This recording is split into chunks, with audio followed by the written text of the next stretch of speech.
And I can prove to you that Aisha radiallahu anha was 18 years old and not 6 or 9 when she married the Prophet alayhi salatu wasalam. I say this because the age of Aisha radiallahu anha reveals that this number is far from conclusive. And there is strong historical evidence and not what is circulated as child marriage. But can you prove that? Can you prove that it must be the number 18, either objectively or scientifically? Therefore, rather than relying on a single hadith with debated context, we must uphold academic integrity by reviewing multiple corroborating sources. You know, the age at which people typically got married has varied significantly throughout history and across different cultures. But what about the report that says Aisha radiallahu anha was married to the Prophet Muhammad alayhi salatu wasalam at 9? Now, interestingly enough, the name of Aisha radiallahu anha is mentioned among the names of as-sabiqun al-awwalun. You follow me? The Quran began to be revealed in 610. And this is very interesting. If we take Aisha radiallahu anha's narration only, she was born 4 years after the first revelation. If you calculate it, it's 614. It turns out that she was born in 614, which is not possible because she is considered from as-sabiqun al-awwalun. Again, if you look at all these different historical facts, it always turns out to be 18. So again, Imam al-Nawawi states that Asma radiallahu anha, the older sister of Aisha radiallahu anha, was born in the year 595. Now, Asma is older than Aisha, and there is 10 years gap. Historical evidence against that one report, that one narration.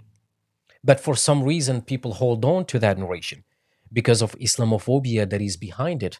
And they try to attack Islam from through this window. Playing with dolls does not indicate young age.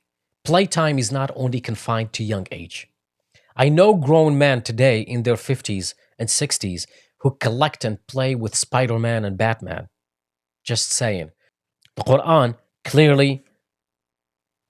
clearly sets a standard age for marriage, which excludes anyone outside of those parameters. And if you look at today, even the feminist critics of Islamic law, such as, for example, Professor Judith Tucker, who have recognized this nuance. However, such nuance has been lost on Islamophobes, who, in their utter desperation to impugn Islam and its followers, interpret certain passages of the Quran as condoning pedophilia or child abuse. And for example, had the Prophet himself been perceived as promoting the exploitation of children, then sad scholars would have simply considered the age of 9 to be the only condition necessary for a young girl to be considered mature.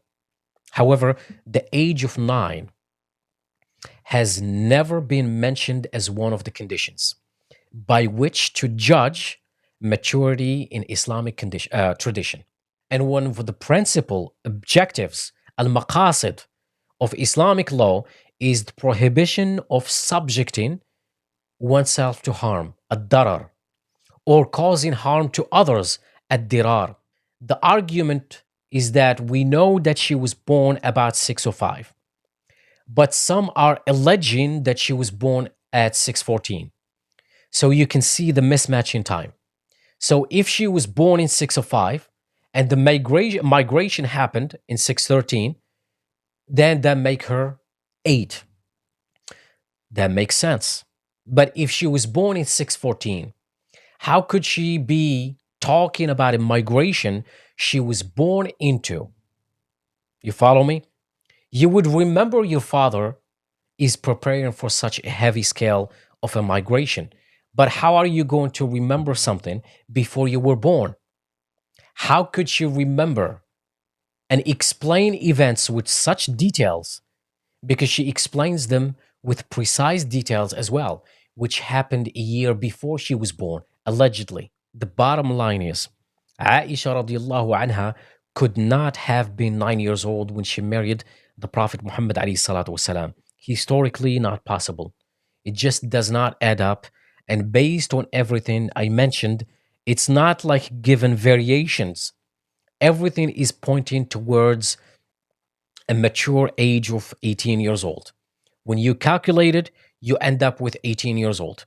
There is not even one single contradiction there, which is very powerful evidence for everyone, for the doubts some Muslim may have had, and for those Christian apologists who use this weak, lame argument as their ammunition